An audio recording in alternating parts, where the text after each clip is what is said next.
Hello everyone and welcome to Action RPG Build Guide Edition. Today I'm ready to drop on you my third iteration of my Echo Rive Void Knight for last Epoch.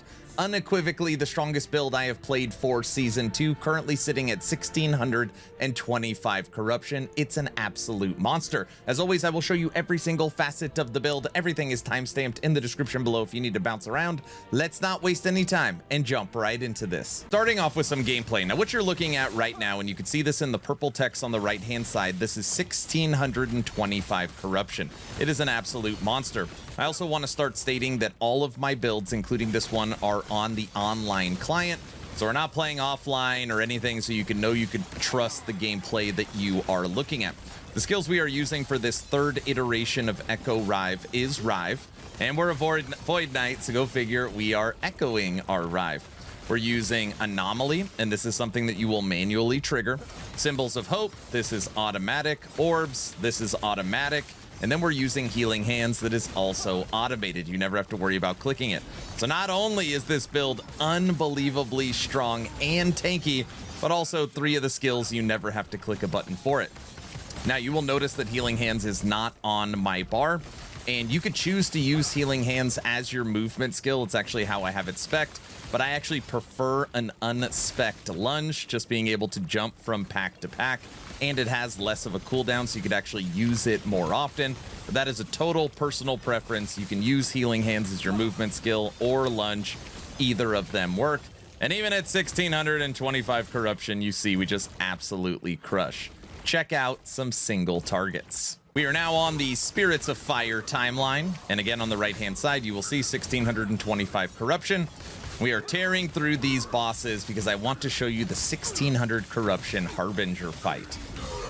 And Volcanic Shaman, you are dead. All right, here we go. Now at this range, even with 5,300 life, you do have to be careful from getting one-shots. You do have to dodge the attacks. You cannot fully face tank this Harbinger. You can kind of. Watch this. The damage output is huge. This is the Harbinger of Ash, 1625. Got to dodge that attack. Dodge that. And dead.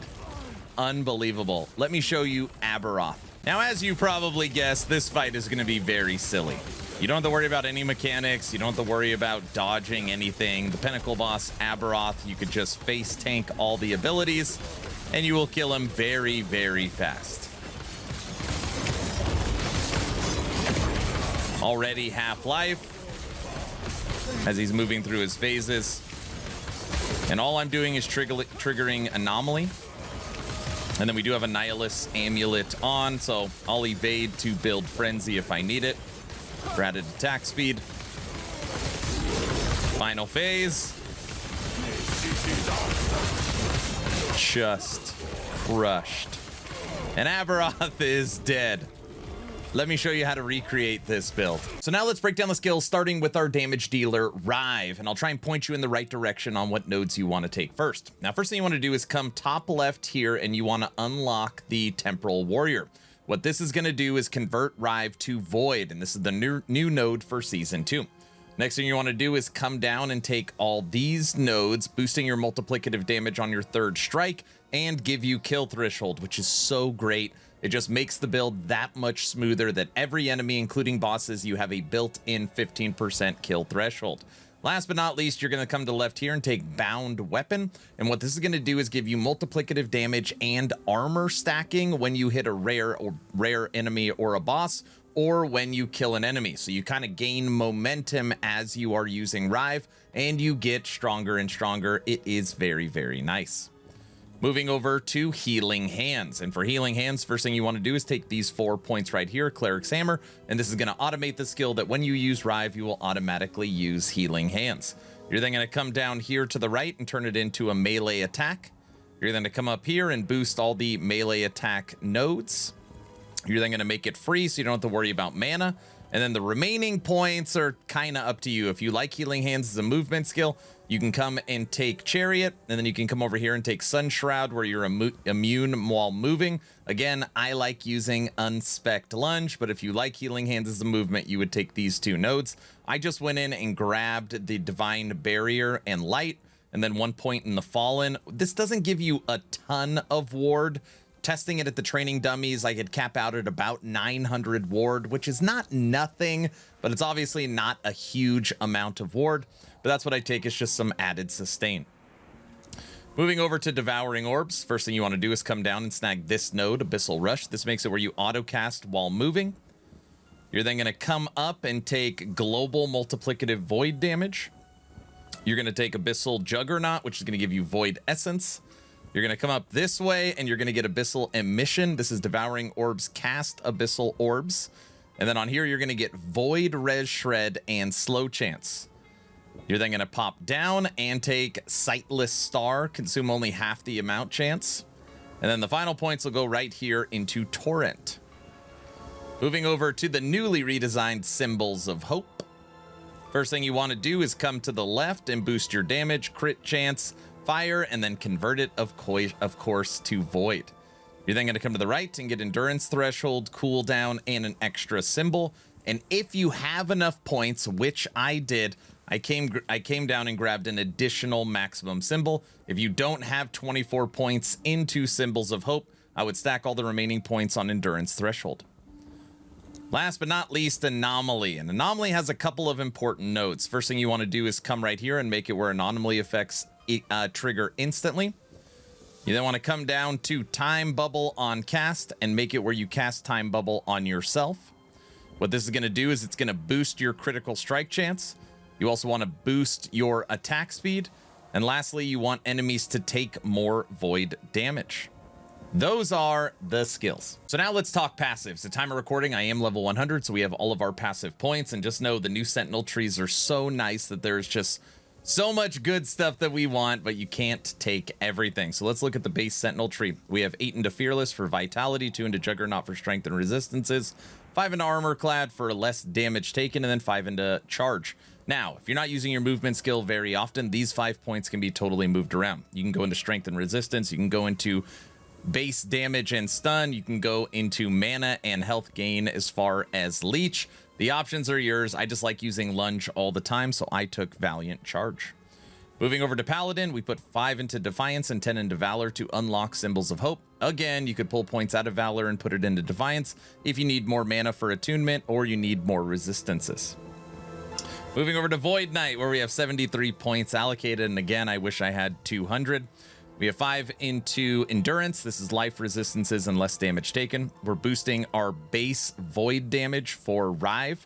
We are getting crit, and crit multiplier on this is 73% from the 5-point threshold node bonus, which is crazy. We spec'd into Leech, we spec'd into Strength, and more armor and more life. We spec'd into Void penetration. This also gives us frailty and slow. Multiplicative, void damage as well. We are fully spec'd into Echo. These 3 nodes are going to give you 30% Echo chance. We took 10 into Form. This is going to give us Vitality, increased health, and health per Vitality. Right now our build is at 5,400 life. We went into Mortal Cleave. This is going to give you multiplicative damage bonus to the last 35% life of enemies. 5 into Abyssal Fluctuation. This is going to give you void damage taken -20. Now, my last 5 points, I've changed these so many times. I've gone into more base damage. I've gone into attack speed with Blade Master. I've gone into Leech. And I'm always like, where should I put these final 5? I landed on Forge Guard. We are using a sword. This is going to give us 10% melee attack speed with a sword and base strength. But again, you can move these 5 points around as you see fit. There's almost no bad option. Those are the passives. Moving over to Last Epoch tools, we're going to break down the blessings, idols, and gear, starting with blessings. Now, this is what I'm currently using. Critical Strike Multiplier, All Resistance, Double Armor, and Stun Chance. And again, you could switch these out based upon your gear. You can get Void Resistance, you can get Fire Res, Physical Res, Lightning Res. Just know that none of these are locked in. Take the ones that are the best for your build and gear. Now, moving over to idols, we are using 2 4x1 solar idols, and this is going to give us critical strike multiplier for Rive, and I am at 90% on our idols. You could also get a chance to shred armor on here. You could boost your damage. The rest of the idols are boosting damage and vitality. And then we're rounding out some of our resistances with these little idols. But the main one you want is the critical strike multiplier with Rive. Moving over to gear, and you will see that I have a lot of different things here. For this build, there's nothing required, which means you have to go find this to unlock it, all right? But I will show you some stuff that is very good in slot. Nihilus Amulet, 2 to skills, armor, resistance, movement, mana, life. Very good amulet. Not required. We are using the new Needle Sword. And again, if you're not using a sword, if you're using like the Maw Axe, you want to spec out of the 5 points in the passive tree for Forge Guard, because you're only going to get the boost to attack speed if you're using a sword. We are using Titan Heart for the 15% DR. We're using Siphon of Anguish with a Shattered Chains for the boost of multiplicative damage per stack of Doom.